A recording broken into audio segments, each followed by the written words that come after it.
Kita membahas bab tawakkul ya. Kalau bahasa Indonesianya tawakal. Tawakalnya apa baru masuk. Jadi tawakal dari kata tawakkala yatawakkalu tawakkulan. Dalam bahasa Indonesia kita mendengarnya tawakal. Jangankan orang Indonesia, orang Arab aja kadang salah paham. Tawakal itu dikira bermalas-malasan. Apalagi orang Indonesia seperti kita, sering salah paham. Tawakal itu dianggap nggak kerja. Tawakal itu dianggap diem. Enggak, tawakal itu kolbu yang bekerja. Jadi orang tawakal itu kolbunya kerja keras, bukan malas-malasan dia. Kolbunya kerja keras itu. At-tawakkul huwa thiqatu bima 'inda Allah wal ya'su 'amma fi aydin nas. Apa yang dilakukan oleh kolbu? Hanya percaya apa di sisi Allah dan tidak berharap kepada apa yang di tangan manusia, di tangan makhluk. Itu tawakal. Dia berobat ke dokter, tapi dia nggak berharap bahwa kesembuhan ada di tangan dokter. Yang dia pandang saat itu adalah Rasulullah nyuruh dia berobat, kesembuhan urusan Allah. Gitu. Dia bekerja di suatu institusi, perusahaan, atau dia seorang pegawai negeri atau swasta. Dia tidak memandang institusi itu yang ngasih dia rezeki, tapi Allah memberi rezeki lewat institusi itu. Seandainya lembaga tersebut hilang, nggak ada masalah. Allah kan nggak pernah hilang. Kenapa ada orang stres di dunia? Karena dia telah mendewakan tempat kerjanya, telah mendewakan kekasihnya. Tempat kerjanya hilang, kekasihnya mati, atau kekasihnya pengen dengan yang lain, maka muncul goncangan dalam dirinya. Maka di situ banyak orang stres ya. Maka tawakal tidak ada kaitannya dengan orang malas ya. Justru orang punya kerja keras. Dia buang rasa harap kepada makhluk, yang dia tumbuhkan cuma trust, percaya kepada Allah Subhanahu wa ta'ala. Dan ini kerja yang berat bagi kolbu, sangat-sangat berat bagi kolbu. Tapi kalau dapat melihatnya, ya orang tawakal ini orang-orang yang sedang berjuang melawan pengaruh makhluk di kolbunya ya. Wa qila annahu ayyastawiya 'inda al-insan al-iksar wal-iqlal. Orang tawakal itu sama saja bagi dia. Ini indikator sebenarnya.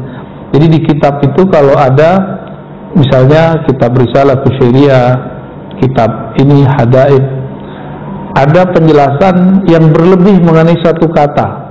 Tawakal artinya 1, 2, 3 gitu.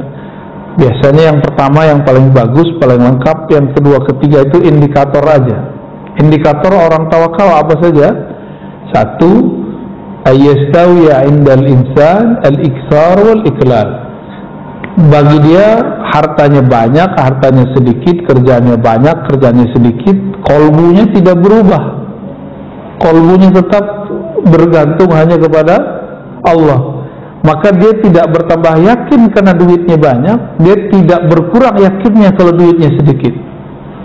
Kalau kita kan nggak begitu. Baca Waqiah nih, duitnya banyak, rezekinya jadi melimpah, baru dia yakin. Tadinya kurang yakin.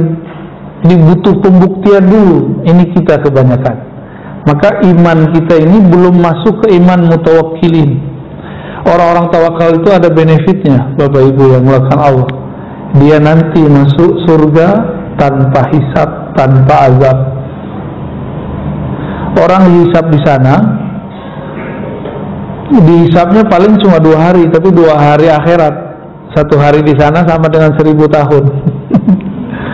Berarti kalau 2 hari berapa tahun? Mau? Saya nggak mau, Pak. Huwa isqatu hammil waqtil ghaib. Indikator orang sudah tawakal apalagi? Isqat, Isqat itu menggugurkan hammil waqtil ghaib, angan-angan mengenai waktu besok, waktu yang belum ada. Besok itu masih gaib gak? Masih gaib. Gaib itu bahasa Arab artinya yang tidak terlihat. Tidak panjang angan-angan untuk masa depan. Mempersiapkan masa depan boleh, mempersiapkan itu dengan bekerja, baik pekerjaan badan atau pekerjaan angan-angan mainnya di sini. Coba kalau saya begini, nanti saya kalau begini. Kebanyakan berandai-andai. Orang ini belum disebut tawakal. Bertawakal itu isqatu hammil waqtil ghaib.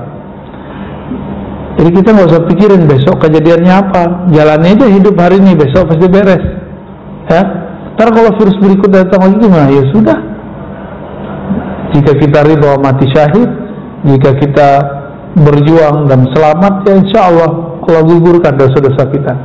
Ya, tidak ada kaitannya orang kena virus nggak kena virus, munafik tidak munafik. Kawan saya orang paling soleh kena COVID juga, mati lagi. Apakah dia munafik? Menurut saya yang munafik. Ya, dia meninggal. Padahal orangnya soleh, nggak pernah bohong menurut kita. Ya. Jadi nggak usah dikait-kait, suka-suka Allah lah. Ya. Suka-suka Allah, jangan cocok logi. Ya. Apalagi indikatornya baqaul abdi ma'allahi ta'ala bila alaqah, tetapnya hamba terhubung kepada Allah tanpa gangguan harapan kepada makhluk, baik makhluk hidup ataupun makhluk yang dianggap jamid, yang tidak bergerak seperti obat, makanan, minuman. Kita menyebutnya benda mati, tapi dalam bahasa saya menyebutnya jamid, yang tidak bergerak. Karena saya meyakini alam semesta ini hidup semua, tapi dalam bentuk hidupnya sendiri, bukan hidup ala kita. Ya. Wa tasirul alaqa ma dzakarahu Yahya ibn Mu'adz fi qawlihi labs as-sufi hanud wal kalam fi zuhdi hirfa. Ini enggak usah dibaca. Indikator berikut at-tawakkul tamamul yaqin billah. Orang yang disebut tawakal itu orang yang yakinnya sempurna kepada Allah. Yakin nggak hari ini Allah jamin rezeki? Bukan berarti kita nggak mau kerja. Sebetulnya emang hari libur, bener? Ya.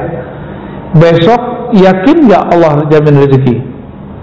Ya kita kerja. Kerja yang bisa kita buat. Kerja itu jangan kemudian versi kebanyakan orang. Ya, kalau mohon maaf ya, kebanyakan kita kan berpikir sibuk, yang penting sibuk, tapi diri nggak jelas. Nggak itu yang penting. Yang penting sebenarnya hasilnya. Ngapain kemudian dari pagi sampai sore, sore sampai besok lagi, tapi hasilnya at-ta'ab, hanya lelah. Apalagi membuat hati kemudian terganggu hubungannya kepada Allah Subhanahu Wa Taala.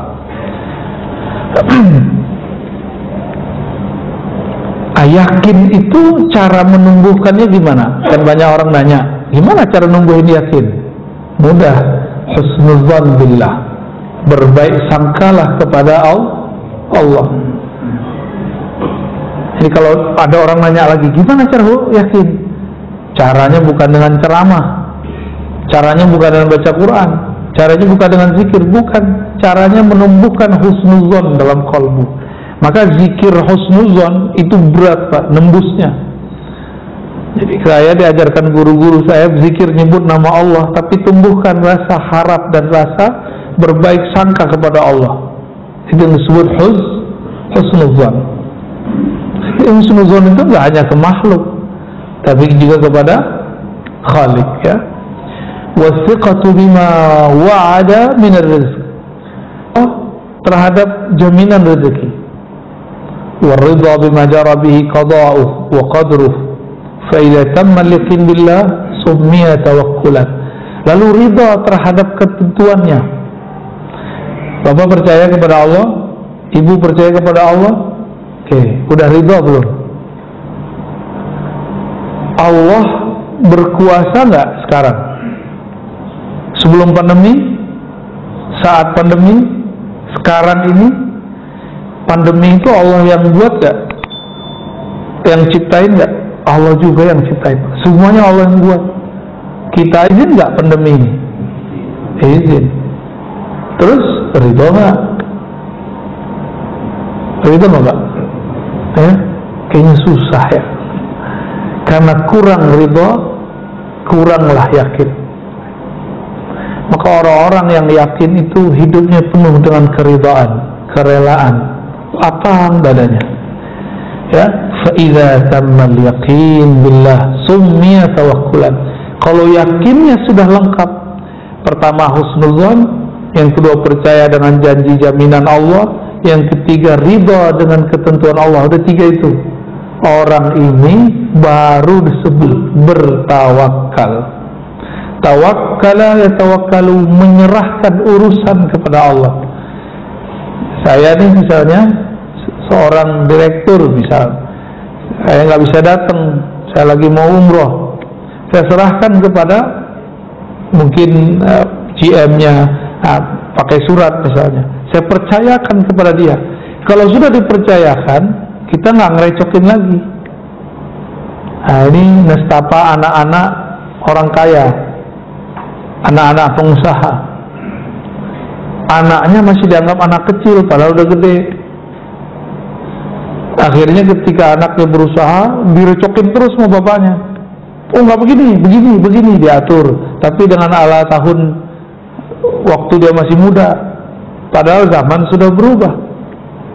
Nah ini bagi kawan-kawan yang perusahaannya perusahaan keluarga, usaha-usaha keluarga biasanya menghadapi itu. Kita mau nyerahin ke anak, mewarisi kepada anak, tapi kita nggak benar-benar mempercayakan kepada dia, gitu. Maka orang-orang ini belum disebut menyerahkan. Maka tawakul itu artinya penyerahan total kepada Allah secara ruhiyah, secara ruhiyah. Adapun secara zahir, secara penampakan lahiriah, dia tetap terlihat berusaha, tetap terlihat berobat kalau sakit, dan lain sebagainya. Wa qila atawakkul bidayah wa huwa sifatul mu'minin, wa taslim wasitah wa huwa sifatul awliya, wa tafwid nihaya wa sifatul khawasil khawas. Ada lagi ungkapan tawakal itu ada levelnya. Ada penyerahan biasa, ya udahlah terserah Allah lah. Ini sifat orang beriman, tapi baru makom pertama, tawakal versi pertama. Tawakal level kedua, at-taslim wasitah, yaitu dengan taslim. Taslim itu bukan lagi sekedar ngomong wah saya berserah, tapi sudah mulai kepada kepasrahan. Taslim itu memasrahkan kepada Allah Subhanahu wa ta'ala, tapi kepasrahannya belum total, masih level kolbunya.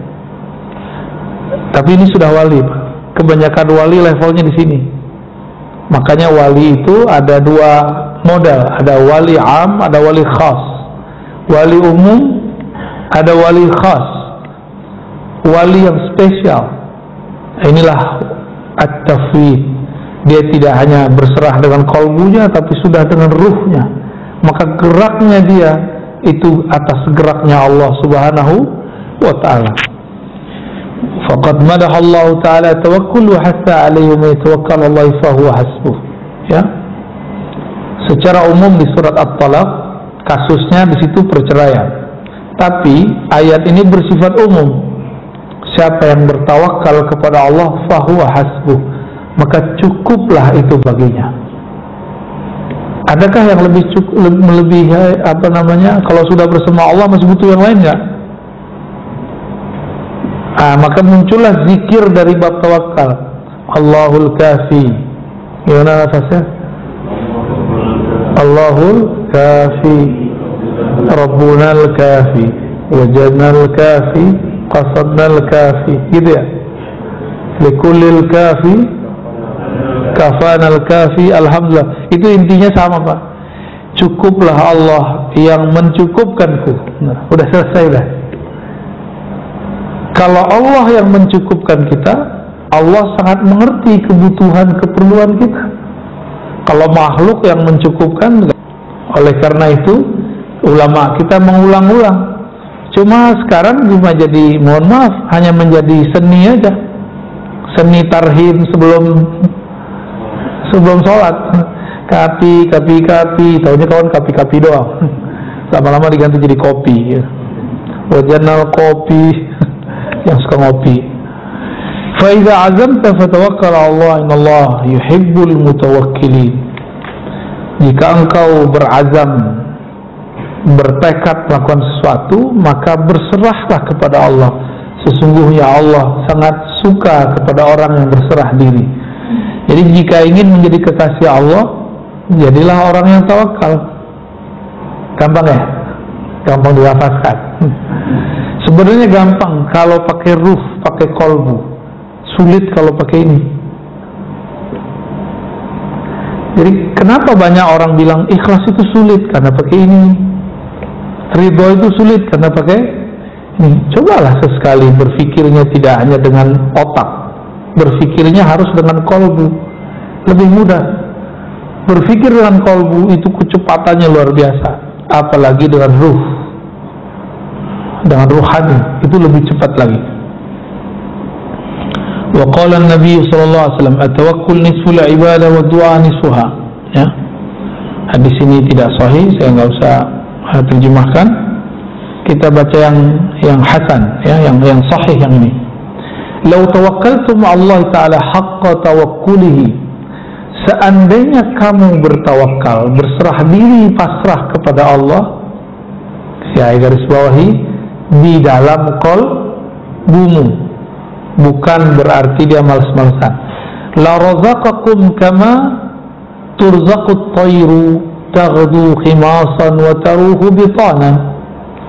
Seandainya kamu berserah diri kepada Allah di dalam hatimu, haqqa tawakkuli, dengan tawakal yang sebenar-benarnya, la razaqakum, dia akan memberimu rezeki seperti burung diberi rezeki tanpa perlu bekerja di suatu perusahaan, satu lembaga. Berangkat perutnya kosong, khimasan, pulang perutnya kenyang. Itu burung mikirin nggak besok pagi makan apa? Enggak, dia nggak mikirin. Jadi kita ini tawakalnya kalah sama burung. Kita udah mikirin besok makan apa ya, besok makan apa ya. Ya itulah manusia ya. Wa qala Luqman li ibnihi, ya bunay, inna ad-dunya bahrun 'amiq qad ghariqa fihi katsirun minan nas. Wahai ananda, kata Luqman, wahai anakku, dunia itu seperti lautan yang dalam, yang mana banyak manusia yang sudah tenggelam dalam dunia bekerja, benar, tenggelam dalam dunia rumah tangga, urus anak, khidmat kepada suami mencarikan nafkah. Itu yang disebut bahrun amik. Faltakun safinatuka fiha taqwallah, maka jadikanlah kapalmu, yaitu kendaraanmu, takwa kepada Allah. Wa syira'uha tawakkul Allah, lalu perjalanannya penuh dengan tawakal kepada Allah. La'allaka tanju wa ma'azunnuka najian, semoga kamu sukses walaupun itu sulit, kata beliau ya. Wa ma'azunnuka najian. Wa alam anna tawakkul ala qismain. Nah, tadi kita sudah bagi tawakal tadi ada 3, kalau di sini dibagi menjadi 2. Ada tawakal orang awam. Awam ini umum, kebanyakan orang beriman ini. Tafidu amr rizqi ilallah, hanya berkaitan dengan penyerahan rezeki kepada Allah. Jadi orang awam itu kalau ngomong tawakal babnya rezeki mulu, duit mulu. Kita banget ya, bener. Kapan hidup ini nggak mikirin duit? Baru naik makomnya dari makom awam ke makom khawas. Itu sama aja, mau ustadz gak ustadz sama, serius. Jadi kalau si ustadznya nggak belajar kerohanian, nggak berlatih rohaninya, itu mahabbah fulusiyahnya tinggi sekali. Tahu mahabbah fulusiyah, Pak? Cinta duitnya, Masya Allah, ya. Ada yang naik dikit, cinta viral. Connect kan tuh.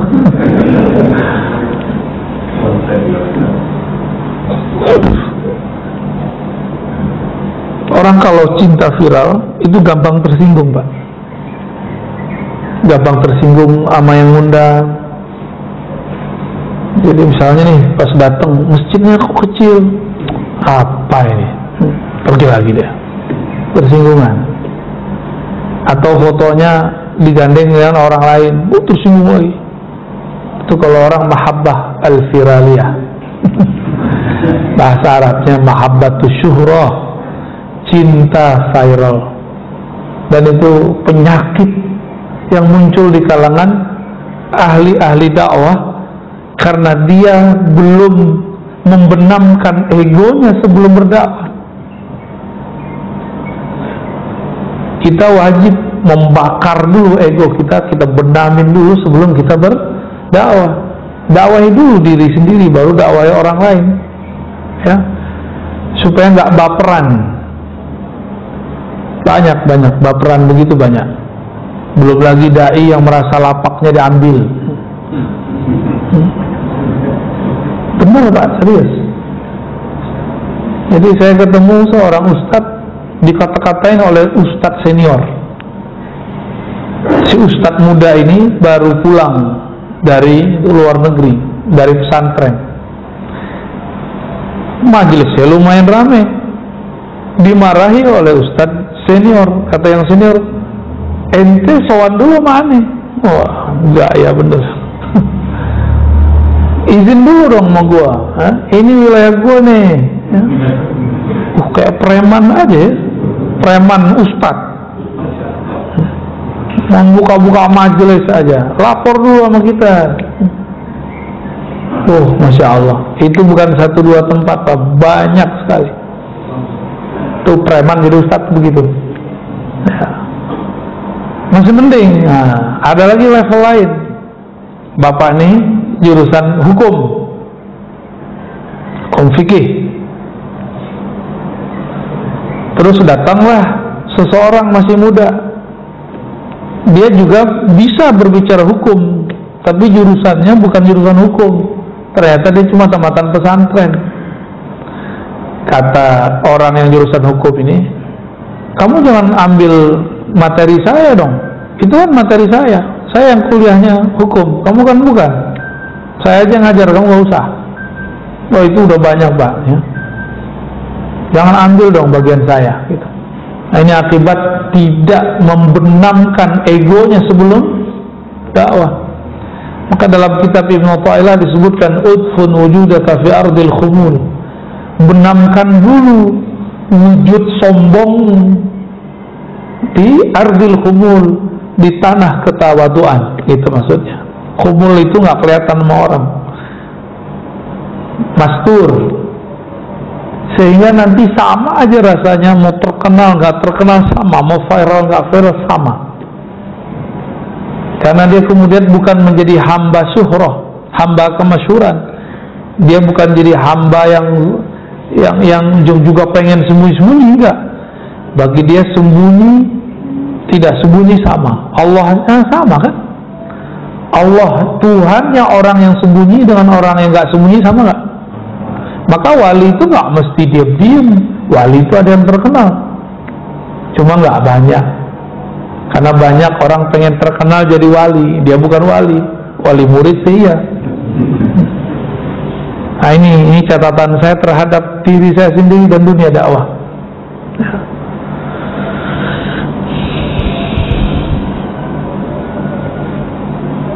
Jadi kalau orang awam ngajarin tawakal, ustadz awam ngajarin tawakal hanya bab fulus atau bab zahir, sakit, sehat, gitu. Jadi datang ke kiai, bagi doain anak saya sakit. Nah, nanti diajarin doa, serah kepada Allah.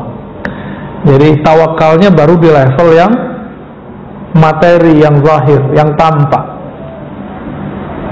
Pak Kiai, doain dong, saya masih jomblo, kata si jomblo. Ini jomblo ini ya. Doalah Kiai ya. Begitulah terus, nggak naik-naik pangkat, nggak naik-naik pangkat. Tawakalnya masih urusan rezeki zahir. Adapun tawakalnya khawas, dia leburkan kehendaknya dalam kehendak Allah, egonya dalam wujud Allah. Itu yang disebut tawakal wali. Tawakalnya wali-wali Allah. Maka wali Allah itu tidak ada wali Allah yang hakiki ya, yang doa ya Allah angkatlah pandemi, gak ada. Atung coba cari walinya, kalau dia ngerti ma'rifatullah, mengenal Allah, Allah memang sekarang lagi menginginkan ini kok. Emang Allah sedang menginginkannya, tinggal kita ridho atau tidak.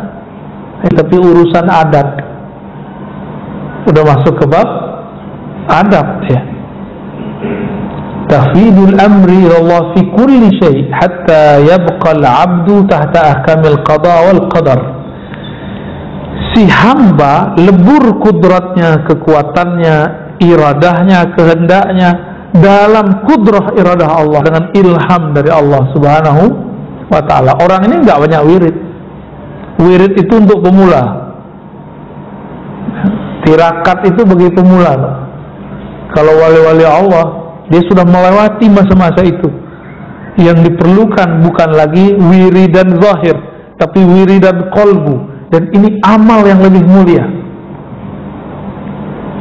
Jadi taatnya zahir belum tentu membuat seseorang jadi wali Allah. Siapa tahu ria. Tapi kalau taatnya qalbu, pasti langsung kepada Allah Subhanahu wa ta'ala. Jadi saya berharap mulailah kita mengarah ke sana. Kitab ini saya bawa ke sini, ini kan untuk itu Pak. Kitab-kitab begini bukan di pesantren aja, gak banyak yang ngaji ini. Ini hanya di majelis-majelis para masyayikh, para kiai-kiai ulama besar. Sekarang kita bawa ke majelis umum. Kenapa? Karena sekarang virus-virus kolbu itu banyak sekali. Kalau kita nggak bawa kitab ini keluar, kapan lagi nih umat bisa menikmati kitab-kitab seperti ini? Kalau nggak nanti ulama-ulama aja yang menikmati. Ya, alhamdulillah. Berarti bahasa saya nggak ketinggian gitu. Saya nggak mau bahasanya ketinggian. Atau memang Allah nggak izin saya berbicara. Ciri-ciri Allah tidak izinkan seseorang dai berbicara ketika kalamnya tidak dapat dipahami makhluk. Makanya saya tanya, bisa dipahami Pak? Ini jangan menghibur saya loh Pak. Ntar bikin antum senang gitu. Enggak, saya nggak mau begitu. Orang-orang yang wali khawas itu kesannya, nah di sini banyak orang tertipu secara kasat mata. Adimul harakati wal ikhtiyar. Seakan-akan nggak ada lagi gerak, tidak ada lagi pilihan. Tadi kita sudah sebutkan, dia hanya bergerak kalau diilhamkan Allah. Dia hanya memilih jika dipilihkan Allah. Inilah maqam Sayyidina Abu Bakar ketika ditanya, apa yang kau pilih? Apa yang kau mau wahai Abu Bakar? Apa jawaban beliau? Aku memilih untuk tidak memilih lagi. Allah lah yang memilihkan bagiku. Aku berkehendak agar kehendakku habis dalam kehendak Allah. Ya. Masih pantas nggak kita berkehendak sedangkan Allah mau sesuatu? Allah maunya pandemi, kita maunya pandemi diangkat, kan nggak sopan Pak. Ini bab kolbu ya. Tega banget Allah, bukan tega. Ini memang sunatullahnya sudah. Kan dunia ini memang tempat Pak. Kalau nggak virusnya pandemi, virus apa gitu? Pasti selalu ada.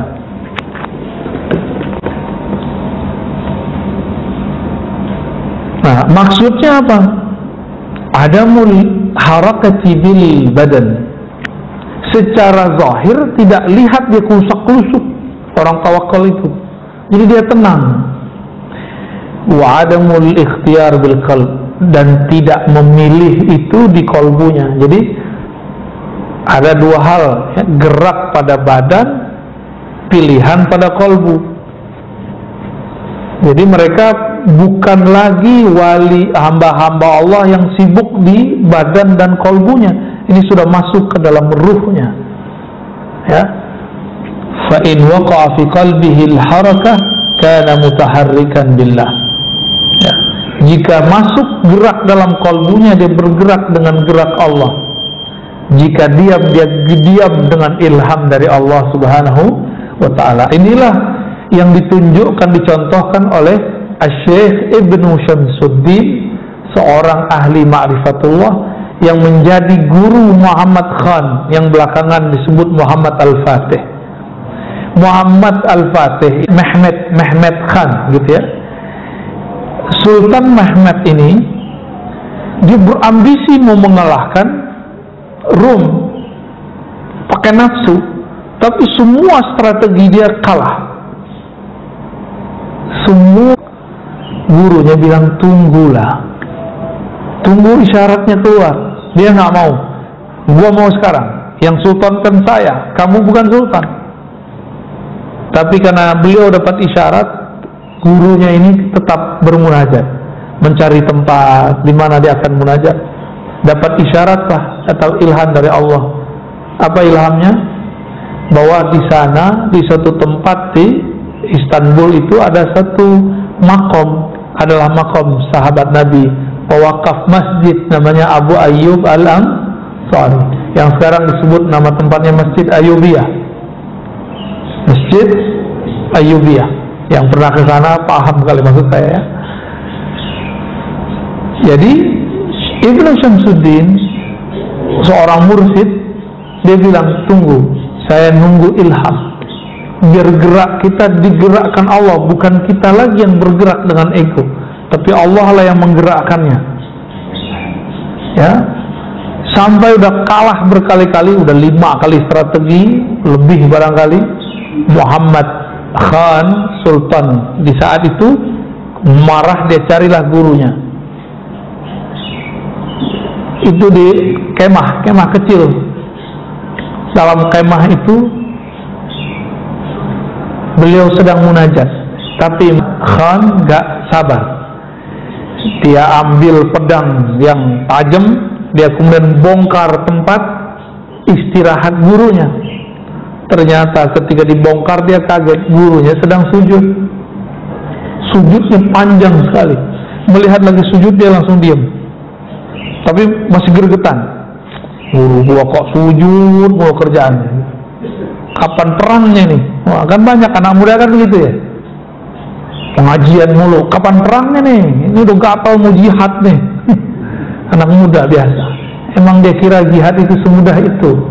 Jihad itu kalau nggak pakai ruh jadi jahat. Udah dua aja Pak. Ya, mau jihad apa jahat?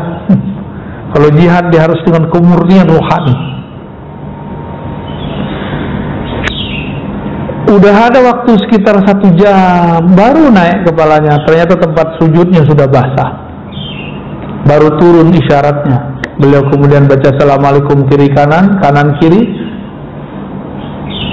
Ibn Syamsuddin mengatakan, wahai Ananda Sultan, detik ini berangkatlah. Insya Allah Allah membersamai perjuanganmu. Bengong ya. Nah, ini yang gua tunggu-tunggu nih. Tapi di saat itu karena dia melihat gurunya sujud lama, egonya pun ikut kemudian tenang. Dia kemudian masuk ke Konstantinopel yang sekarang jadi Istanbul itu dengan penuh tenang, zikir nggak berhenti, dibersamai gurunya. Jadi beberapa kali melakukan serangan, gurunya nggak dia bawa ikut. Dia ngerasa wong tua ngerti apa. Ini anak arogansinya anak-anak muda. Ya, menang nggak abis itu? Menang. Maka beliau dapat gelar Al-Fatih, penakluk Konstantinopel. Ya. Jadi senjata paling hebat itu adalah tawakul, bertawakal. Karena di situ ada strategi ilahiyah. Allah lah yang buat strategi. Nah, inilah yang terjadi sekarang pada ulama-ulama kita dalam menghadapi pandemi. Ulama wali, Pak, ya. Ulama itu terbagi dua, ulama dunia, ulama akhirat. Orang salah paham ulama dunia yang kere-kere gitu, enggak ada kaitannya. Nabi Sulaiman kaya tuh, Nabiullah, Nabi akhirat itu. Ini urusannya ruh. Ulama dunia yang di kolbunya ada dunia. Boleh di tangannya ada dunia, di rumahnya ada dunia, tapi jangan pernah masuk ke dalam kolbunya. Itu yang penting. Orang miskin bisa lebih cinta dunia daripada orang kaya. Coba aja cek. Bapak tadi ingatnya apa? Ingat Allah atau ingat memakan sarapan pagi? Ingat sarapan pagi. Udah lapar, nggak ingat Allah. Sholat lagi. Kayak gitu mau masuk surga pakai sholat. Saya nggak yakin nanti masuk surga pakai sholat. Sholatnya sembari membayangkan selain Allah. Jadi kita ini pencitraan depan Allah, tapi Allah nggak melihat pencitraan zahir, Allah melihat batinnya. Ya, ulama akhirat itu ulama yang kenal Allah. Jadi wali-wali Allah itu walaupun zahirnya nggak bisa baca kitab beginian, dia bisa baca kitab kolbu. Ulama akhirat itu boleh kaya, boleh miskin, nggak ada urusan. Yang penting kolbunya sama Allah, kolbunya bersama Allah.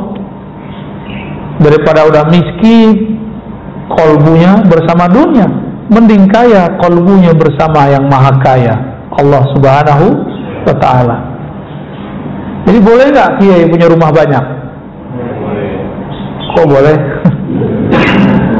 Yang penting kolbunya bersama Allah. Boleh nggak kiai mobilnya banyak? Gak apa-apa, usahanya banyak. Boleh. Yang penting kolbunya bersih, kiai istrinya banyak. Ya boleh, yang penting kolbunya bersama Allah. Maaf ibu ya. Itu jangan diteruskan Pak ya, nanti bisa perang dulu ngantar.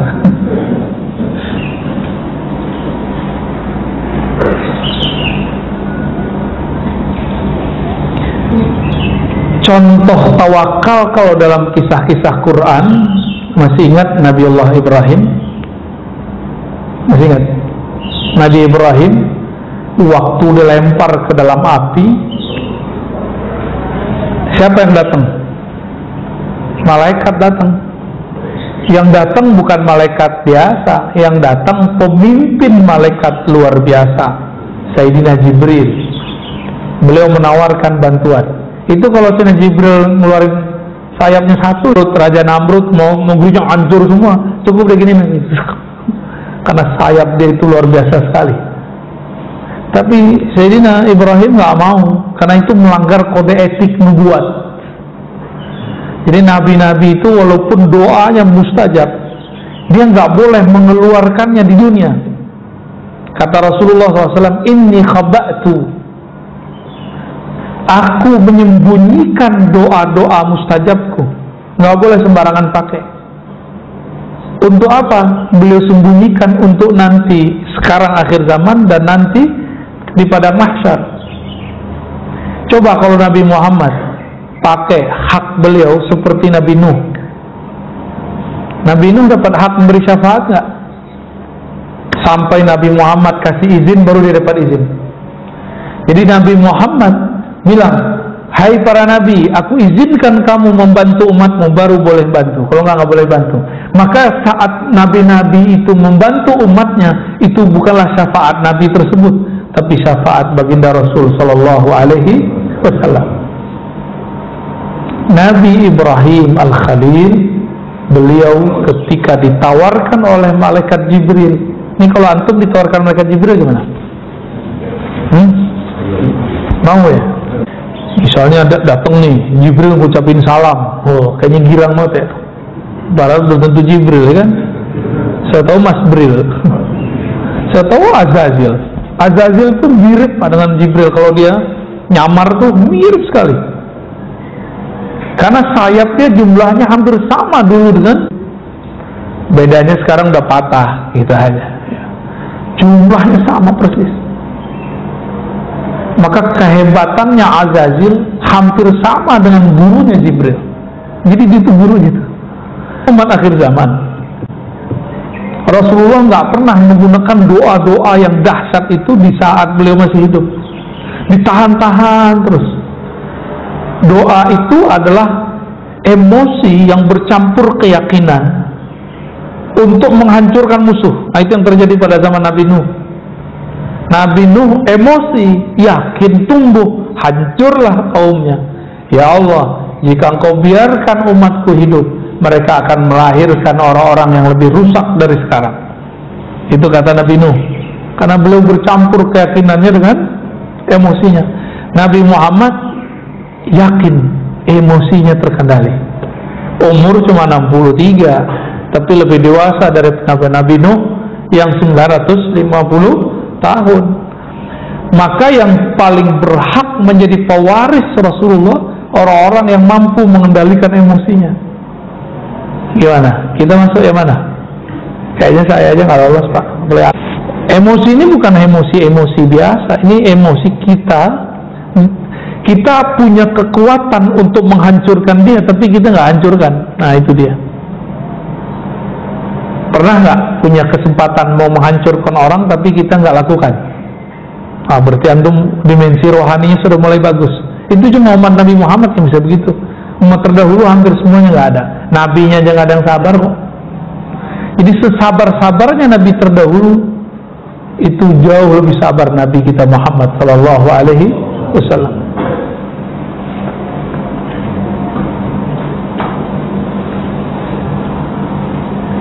Maka wirid-wirid, zikir-zikir yang undang-undang khadam itu nggak menumbuhkan tawakal, apalagi antum pakai rajah, pakai jimat. Meskipun pakai jimat itu ada dalilnya yang membolehkan, tapi kalau meskipun ulama ini membolehkan, saya mensyaratkan satu, harus bab tawakul. Kalau nggak usah pakai jimat, ya. Kenapa? Karena nanti justru mendewakan si jimat, syirik khafi yang muncul di kolbu. Nah, ini yang berbahaya. Untuk penulis jimat itu ada ilmunya, Pak. Kita tahunya kan sok-sok ahli tauhid, anti jimat, tapi giliran minum obat berharap kesembuhan dari obat, itu lebih parah daripada pakai jimat. Ya, makan meyakini nasilah yang mengenyangkan, itu lebih parah dari pakai jimat. Masih begitu nggak? Ya, itu jimat perut namanya.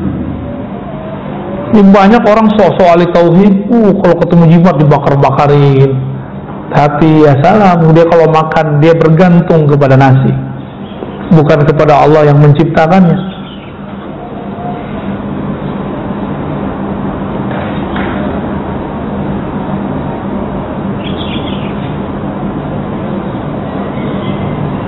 Wah, udah jam 6, 10 Pak. Lanjut. Atau cukup?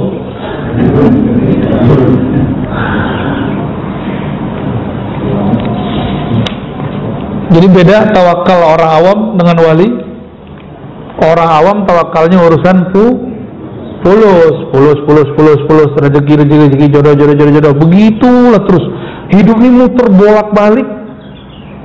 Yang ada dalam hatinya cuma masalah rezeki, jodoh, apalagi tadi, ya, pasangan, sehat tidak sehat, beli rumah tidak beli rumah. Jadi kalau cerita tawakal yang diceritain masalah keajaiban duit. Saya ini nggak punya kerjaan, terus sholat duha 12 rakaat, tiba-tiba siangnya ada yang nganterin duit. Itulah testimoninya terus.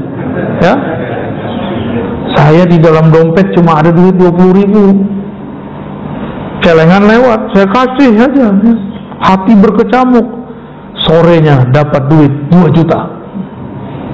Jadi testimoni tawakal orang awam itu selalu masalah duit. Mau naik pangkat nggak? Jangan lagi masalah itu, tapi sudah masuk kepada meleburkan kehendak kita dalam kehendak Allah. Artinya kita nggak berkehendak kecuali emang Allah ridho gitu. Karena kita nggak semuanya wali Allah, putuskanlah semua urusan dengan sholat. Jadi sholat 2 rakaat, minta izin, ya Allah, apakah ini kecenderungan, Pak? Nah, orang ini sudah mulai masuk gerbang tawakal.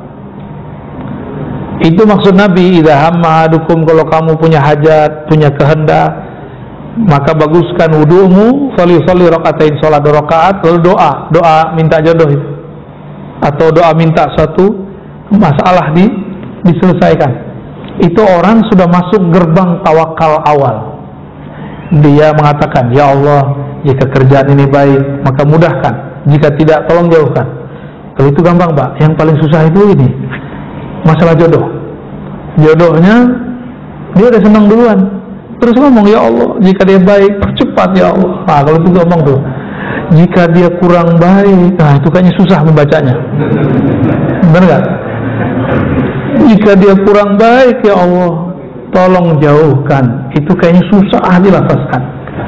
Padahal kalau antum sanggup melafazkannya dari kolbu, itu sudah masuk ke gerbang tawakal pertama. Ya, jadi kita ini senang sama orang bukan lagi dengan nafsu, tapi sudah dengan ruhani. Nah, itu yang kemudian menjadi PR kita bersama, ya.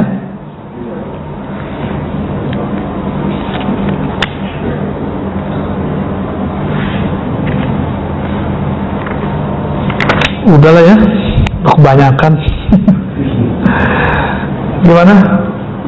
Cukup?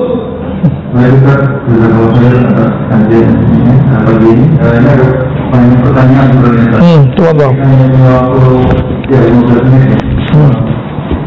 ini baik, pertanyaan pertama yang datang dari YouTube saja. Ini nanti selanjutnya begitu kita akan sedang. Baik, ini pertama dari YouTube. Kemudian pertanyaan saya, jika Allah pertemukan kita dengan orang yang suka pada maksiat, mengajak kita pada maksiat, apakah masih bisa sesuai menghantarkannya pada kita atas status sebab yang baik? GR amat. Ya, itu kesempatan, ya. Kesempatan bukan kesempatan maksiat, Pak. Kesempatan ngetes diri, tergoda nggak? Yang kedua, bisa bawa dia nggak? Gitu. Jadi dai itu nggak mesti duduk begini. Dai yang hebat itu dai yang tadi temennya maksiat, sekarang jadi nggak maksiat. Itu dai beneran. Saya ini mu'allim namanya. Kebetulan konteksnya dakwah. Kalau mu'allim sebenarnya kan Bapak yang datang ke saya. Ya gengsi, Pak. Tapi karena konteksnya dakwah, saya datang ke sini. Namun kita ramu dalam bentuk taklim. Supaya apa? Supaya ngomongnya terarah dan terukur, ada kurikulumnya, yaitu kitab ini sendiri. Kalau enggak, nanti saya ngomong yang dulu saya ngomong itu ulang lagi sekarang. Ya. Pernah nggak ikut pengajian begitu? Ikut ustadznya udah sehari 3 tempat, omongannya sama. Nah, itu pengalaman saya waktu kecil, Pak. Waktu kita masih remaja, kita lagi seneng-seneng hijrah tuh. Kemana aja pergi, itu kita ikutin si dai, si ustadz, si kiai. Tapi kok omongannya sama aja. Lama-lama saya mikir jenuh. Itu si kiai ilmunya nggak di-upgrade ya. Tahun besok sama, tahun besok lagi sama. Tapi dia kalau ngomong sama saya, utlubul ilma, tuntutlah ilmu, walau bisin, walau ke Cina. Dia nggak tahu kalau kita ini bakal ada masalah sama Cina ya. Saya kasih tahu, ya, itu hadis menurut ahli hadis dhaif. Serius? Kamu khusul ada sama saya? Itu hadis saya itu. Jadi kalau kita yang nyampein begitu disebut sul adab. Dia nyuruh kita belajar, tapi dia dari kecil, dari dulu sampai sekarang tidak pernah mempelajari kembali dalil dia ini benar apa enggak. Nyuruh orang ngaji, tapi dianya nggak berani ngaji lagi. Nah itulah gawatnya kalau ustadz terlalu pinter nggak mau ngajar pakai kitab. Kalau ngajar itu pakai kitab aja Pak ya. Saran saya kalau ada ustadz usulkan ngaji kitab. Nanti dia akan terarah, dia nggak perlu persiapan aneh-aneh, nggak perlu kemudian mikir. Ini pengalaman saya ngajar dulu, nggak lama sih Pak, setahun 2 tahun paling. Setahun 2 tahun ngajar nggak pakai kitab. Sebelum mengajar tuh membahas apa ya? Ini udah kemarin, itu udah kemarin. Itu kehabisan stok kita. Saya tanpa buku adalah sekitar 50 materi di sini, tanpa perlu persiapan dulu. Ya. Tapi kita kan lupa juga ini udah disampaikan belum. Akhirnya kita istikharah, dapat isyarat lah, kamu kalau ngajar pakai kitab aja. Nah sekarang alhamdulillah ini kan khazanah dari Allah Subhanahu Wa Taala. Kalau kita bedah nggak ada habis-habisnya. Ini aja baru cuma berapa halaman Pak? Kayaknya udah nggak kuat gitu ya. Baru berapa halaman ini? Baru ya sekitar 50 halaman. Ada berapa pada sini halamannya semua? Ada 300-an. Kita baru 50-an. Masih panjang perjalanan kita. Ya. Jadi ilmu kiai nggak bisa baca kitab ya, berhenti aja jadi kiai ya. Apalagi kalau kiai ngomong tawakal itu susah, gak usah jadi kiai ente. Ya. Apalagi ngomong khusyuk itu sulit, berhenti jadi kiai. Ya, kenapa? Ulama itu memudahkan kerohanian, bukan menyulitkan orang. Akhirnya orang awam kemana-mana ngomongin gitu, si ikhlas sulit, khusyuk itu sulit. Bener gak?